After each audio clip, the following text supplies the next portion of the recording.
Hi viewers, welcome to our channel. ప్రస్తుతం మనతో పాటు సీనియర్ జర్నలిస్ట్ దాము బాలా సార్ వారితో మాట్లాడదాం. నమస్కారం సార్. శ్రీరెడ్డి మనకు తెలుసు సోషల్ మీడియాలో ఇప్పుడు యాక్టివ్గా ఉంటుంది. వైసీపీ పార్టీ సపోర్టర్ కూడా అయితే తను అరెస్ట్ అయినట్టుగా వార్తలు వస్తున్నాయి సార్. మరి వార్తలు నిజమెంతుంది, అసలు ఏం జరిగింది సార్? నేను కూడా చూశాను. శ్రీరెడ్డి అరెస్ట్ అంటే వార్తలు వస్తున్నాయి. ఆమెను అరెస్ట్ చేసి రాజమండ్రి సెంట్రల్ జైలుకి తరలిస్తున్నారని, ఈ అరెస్ట్ వెనుక పవన్ కళ్యాణ్ ఉన్నాడని కూడా వార్తలు వస్తున్నాయి. ఎందుకంటే గతంలో పవన్ కళ్యాణ్ని ఆమె ఎలా మాట్లాడింది మనం చూసాము. సో మామూలుగా శ్రీరెడ్డి ఒక్కరిని మాట్లాడలేదు, దాదాపు తెలుగుదేశంలో ఉండే అందరిని మాట్లాడింది. ఈవెన్ వైసీపీలో ఉన్న రోజా లాంటి వాళ్ళ గురించి కూడా ఆమె ఎలా మాట్లాడిందో చూసాం. ఆమెకి ఎప్పుడు ఎవరి మీద కోపం వస్తుందో తెలియదు. సో రెగ్యులర్గా ఆమె మాట్లాడుతుంది. యాక్చువల్గా తన బలము బలహీనత అదే. బలము ఎందుకు అంటున్నా అంటే గతంలో తనకి జరిగిన అన్యాయాలకు వ్యతిరేకంగా కూడా ఆమె ధైర్యంగా మాట్లాడడం, దానివల్ల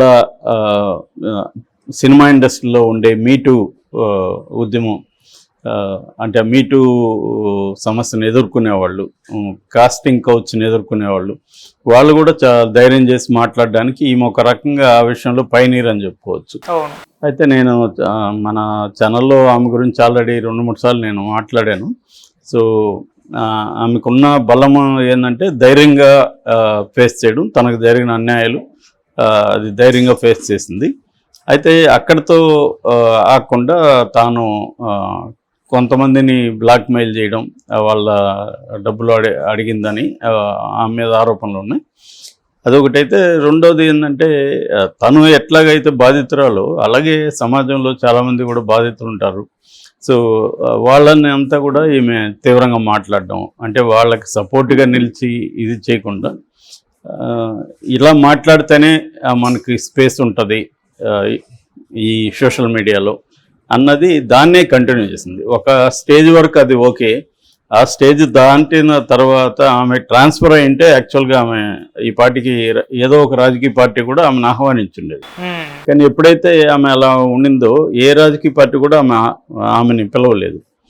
సో దాంతో మేబీ ఫ్రస్ట్రేషన్ పీక్స్లోకి వెళ్ళి ఉండొచ్చు. తను తానే వైసీపీలో చేరి జగన్ అనేక సార్లు ఓపెన్గానే అడిగింది, రిక్వెస్ట్ చేసింది నేను వస్తాను అని. కానీ జగన్ కానీ ఆ పార్టీ నాయకులు ఎప్పుడూ ఆమెను ఓన్ చేసుకోలేదు. కానీ ఆమె సొంతంగా సెల్ఫ్ డిక్లేర్డ్ వైసీపీ నాయకురాల్లాగా ఆమె మాట్లాడడం అనేది చేశాను. దానివల్ల వైసీపీకి కూడా ఎక్కువ నష్టం జరిగింది. ఎందుకంటే ఇప్పుడు జనాలకి అందరికీ ఈమె వైసీపీలో ఉందా లేదో తెలియదు, కానీ వైసీపీ నుంచి మాట్లాడుతుంది. దాన్ని ఎవరు వైసీపీ వాళ్ళు ఖండించలేదు ఓపెన్గా. శ్రీరెడ్డికి మాకు సంబంధం లేదని వాళ్ళు ఎప్పుడు స్టేట్మెంట్లు ఇవ్వలేదు. దాంతో ఆమె లాభం చేయడం కంటే నష్టమే చేసింది. వైసీపీ మీద ఇట్లా మాట్లాడే వాళ్ళంతా వైసీపీలోనే ఉంటారు అన్న ఒక అభిప్రాయం జనంలో రావడానికి శ్రీరెడ్డి కూడా కారణం. సో ఎందుకంటే ఎప్పుడైనా మనం వేరే వాళ్ళని ఎక్స్పోజ్ చేసేటప్పుడు మన భాష కానీ మన ఇది కానీ అలా లేకపోతే ఏమవుతుందంటే విషయం కన్విన్స్ అవ్వదు.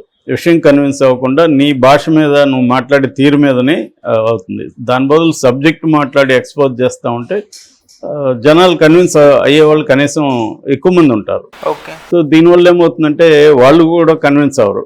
ఒకవేళ నువ్వు మాట్లాడే విషయంలో నిజాయితీ ఉండొచ్చు, లేకపోతే దాంట్లో సబ్జెక్ట్ ఉండొచ్చు, కానీ నువ్వు మాట్లాడే పద్ధతి కూడా ఇంపార్టెంట్. సో అది మనం ఒక రకంగా నెగిటివ్ టీచర్ లాగా ఆమెని ఏమి నేర్చుకోకూడదు శ్రీరెడ్డిని చూసి నేర్చుకోవచ్చు. అయితే ఇప్పుడు ఈ 5 ఏళ్లలో ఆమె అనేక మంది ఇంక్లూడింగ్ హోమ్ మినిస్టర్ అనిత మీద కూడా ఆమె మాట్లాడింది. సో ఇప్పుడు ఆల్రెడీ వీళ్ళు డే 1 నుంచి, అంటే రిజల్ట్ 4వ తేదీ వస్తే 4వ తేదీ నైట్ నుంచే రివెంజ్ మోడ్లోకి వెళ్ళిపోయింది తెలుగుదేశం. సో అందువల్ల ఇప్పుడు వరుసగా అరెస్టులు చేసే అవకాశం ఉంది. ఆల్రెడీ తొలి వికెట్ వర రవీందర్ రెడ్డిని అరెస్ట్ చేశారు, ఒకప్పుడు భారతీయ పిఏ. తను చాలా వల్గరంగా మాట్లాడడం. ఆల్రెడీ అనిత కూడా ఓపెన్గా నిన్ను వదలనరా నా కొడుక అని ఇదే భాషలో ఆమె కూడా మాట్లాడింది. సో ఇప్పుడు ఏంటంటే ఇక్కడ ఇటు తెలుగుదేశం ఇటు వైసీపీ ఈ రెండిట్లో కూడా సేమ్ లాంగ్వేజ్ మాట్లాడేవాళ్ళు, బూతులు మాట్లాడుతూ చాలా వల్గర్గా చేస్తూ వల్గర్ కార్టూన్స్ పెడుతూ చేసేవాళ్ళు రెండు వైపులా ఉన్నారు. సో వైసీపీ అధికారం ఉన్నప్పుడేమో వీళ్ళ మీద కేసులు పెట్టింది, వీళ్ళ సోషల్ మీడియా వారియర్స్ మీద కేసులు పెట్టి చాలామందిని వేధించింది. ఇప్పుడు వీళ్ళు రివర్స్లో వైసీపీ వాళ్ళ మీద కేసులు పెట్టడం మొదలుపెట్టారు. ఆ క్రమంలో ఈరోజు అరెస్ట్ అయినా కాకపోయినా ఖచ్చితంగా అరెస్ట్ అయ్యే అవకాశాలు అయితే శ్రీరెడ్డికి ఉంది. ఎందుకంటే వీళ్ళు ఆల్రెడీ ఒక లిస్టు ప్రిపేర్ చేశారు. ఈవెన్ మెయిన్ స్ట్రీమ్ జర్నలిస్టుల లిస్టు కూడా ఒకటి వైరల్ అవుతుంది. వీళ్ళందరి సంగతి చూస్తాము అని, ఇన్క్లూడింగ్ నాగేశ్వర్ లాంటి ఒక సీనియర్ అండ్ రెప్యూటెడ్ జర్నలిస్టులు కూడా ఆ లిస్టులో ఉన్నారు. సో ఇదేంటంటే వైసీపీకి సపోర్ట్ చేసిన జర్నలిస్టులు కావచ్చు, మేధావులు కావచ్చు, లేకపోతే సోషల్ మీడియా యాక్టివిస్టులు కావచ్చు, వాళ్ళలో కొంతమందిని టార్గెట్ చేసి అరెస్టులు చేసి వేధించడం ద్వారా తెలుగుదేశానికి యాంటీగా మాట్లాడే పరిస్థితిని కట్ చేయాలి అనేది బేసిక్గా వాళ్ళకుండే గోల్. ఒకటేమో రివెంజ్, గతంలో మా మీద కేసులు పెట్టారు కాబట్టి ఇప్పుడు రివర్స్లో మీ మీద పెడతాం, దట్ ఈజ్ రివెంజ్ స్టోరీ. రెండోది ఏమంటే ఫ్యూచర్లో మనకి యాంటీగా మాట్లాడాలంటే భయపడాలి ఎవడైనా అనేది వాళ్ళకున్నది. ఇదే పని వైసీపీ కూడా గతంలో చేసింది. వైసీపీ కూడా చాలామంది అనాలిస్టుల మీద కూడా కేసు పెట్టింది. యూట్యూబ్లో అనాలిసిస్ చేసేవాళ్ళు లేదా మెయిన్ స్ట్రీమ్ ఛానల్లో అనాలిసిస్ చేసే తెలుగుదేశాన్ని సపోర్ట్ చేసే వాళ్ళ మీద కూడా కేసులు పెట్టింది. సో ఇది జాతీయంగా కూడా చూసుకున్నప్పుడు నేషనల్ వైజ్ కూడా ఇదే ట్రెండ్ నడుస్తుంది మనకి. అనేక మంది జర్నలిస్టుల మీద బీజేపీ ప్రభుత్వం కేసులు పెట్టి జైళ్ళల్లో వేసింది.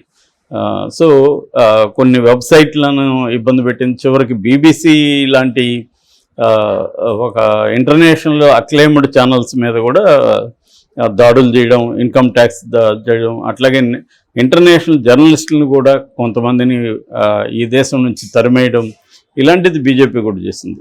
సో అదే పని ఇప్పుడు ఇక్కడ మన ఆంధ్రప్రదేశ్లో కూడా చేస్తుంది. ఇక్కడ కూడా రేవంత్ రెడ్డి ఆ మధ్య జర్నలిస్టులకు వార్నింగ్ ఇచ్చాడు.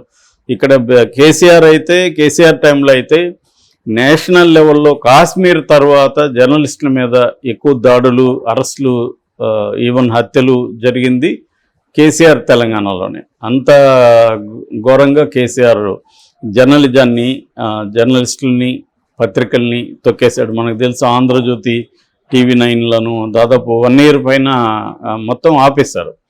దాంతో వాళ్ళు తీవ్రమైన పోరాటం చేయాల్సి వచ్చింది. అంటే ఇదేంటంటే మనకి ఎవరు కూడా వ్యతిరేకంగా ఉండకూడదు, వ్యతిరేకమైన వాయిస్ ఉండకూడదు అని ఒక ధోరణి ఇది దేశవ్యాప్తంగా ఉంది. యాక్చువల్గా ఇంకా చెప్పాలంటే ఇంటర్నేషనల్ వ్యాప్తంగా కూడా ఇవాళ ప్రెస్ మీడియా మీద ఉంది. సో ఈ మధ్యనే ఒక ఇంటర్నేషనల్ సంస్థ అనౌన్స్ చేసింది, 153, 154 ప్లేస్లో ఇండియా ఉంది ఫ్రీడమ్ ఆఫ్ ద ప్రెస్ అన్నమాట. సో అంటే అంతగా కిందికి వెళ్ళిపోయింది. అది ఈ 10 ఏళ్లలో ఇంకా దిగజారింది. అంతకుముందు కాంగ్రెస్ ప్రభుత్వంలో 140 అంత ఉంటే దాదాపు 10-15 ర్యాంకులు కిందికి వెళ్ళిపోయింది. అంత అంటే వరస్ట్ ర్యాంకుల్లో. సో ఈ క్రమంలో ఇప్పుడు మనం ఆంధ్రప్రదేశ్లో కూడా అనేక మందిని అరెస్ట్ చేసే అవకాశం ఉంది. ఆల్రెడీ ఇక్కడ కూడా గతంలో తీన్మార్ మల్లన్ లాంటి వాళ్ళని జైలుకి పెట్టారు. సో ఇప్పుడు ఇక్కడ కూడా రేవంత్ రెడ్డి అదే పనిలో ఉన్నాడు, అక్కడ తెలుగుదేశం కూడా అదే పనిలో ఉంది. ఏ ప్రభుత్వం వచ్చినా ఇది కామను. అందుకని ఒకటి ఎవరైనా మాట్లాడే వాళ్ళు దృష్టిలో పెట్టుకోవాల్సిన ఏంటంటే, నువ్వు ఎవరి వైపున్నా ఉన్నప్పుడు మాట్లాడే పద్ధతి ఇంపార్టెంట్. వ్యక్తిగతంగా వ్యక్తులను టార్గెట్ చేసి మాట్లాడడం సరైనది కాదు. ఈరోజు మన ప్రభుత్వం ఉంది కానీ రెచ్చిపోయి మాట్లాడితే రేపు నీ ప్రభుత్వం మారినప్పుడు ఈ బాధలు ఎదుర్కొస్తుంది. ఇప్పుడు శ్రీరెడ్డికి కూడా అదే పరిస్థితి ఎదురైంది. ఆమె ఈరోజు కాకపోయినా రేపైనా అరెస్ట్ అయ్యే అవకాశాలు అయితే క్లియర్గా ఉన్నాయి. ఎందుకంటే ఆల్రెడీ ఆమె మీద పోస్టులు పెడుతున్నారు. సో ఇదంతా ఒక పద్ధతిలో ప్లానింగ్గా జరుగుతుంటుంది. ఎందుకంటే ఇప్పుడు తెలుగుదేశం మీడియా వెరీ స్ట్రాంగ్ కాబట్టి ఎవరైనా వీళ్ళు అరెస్ట్ చేయాలనుకున్నా ముందుగానే దాని గ్రౌండ్ ప్రిపేర్ చేస్తూ సోషల్ మీడియాలో పోస్టులు ఇవన్నీ రెడీ అవుతుంటాయి. అంటే ఒకసారి సడన్గా అరెస్ట్ చేస్తే సర్ప్రైజ్ ఉంటుంది, అదేమి లేకుండా ముందు నుంచి ప్రిపరేషన్ ఒకటి ఉంటుంది. అలాగా చేయడం అనేది కనిపిస్తుంది. సో మరి దాన్ని వైసీపీ వాళ్ళు ఎలా ఎదుర్కొంటారు? ఈ అమ్మాయికి వైసీపీ వాళ్ళు ఏమన్నా సపోర్ట్ చేస్తారా? ఇప్పటివరకు అయితే ఓపెన్గా ఎవరు ఆమెను సపోర్ట్ చేస్తున్నట్లేదు. నేను చాలా పోస్టులు చూశాను, వైసీపీ వాళ్ళే ఈఎంఐ వల్ల మనకి ఎక్కువ నష్టం, శ్రీరెడ్డి లాంటి వాళ్ళని మనం ఖండించకపోవడం మన తప్పని ఇప్పుడు వాళ్ళు పోస్ట్ మార్టం చేసుకుంటున్నారు కదా ఎందుకు ఓడిపోయామని. అందులో శ్రీరెడ్డి కూడా మనకి నష్టమే చేసిందని వాళ్ళే అనుకుంటున్నారు. Okay okay sir.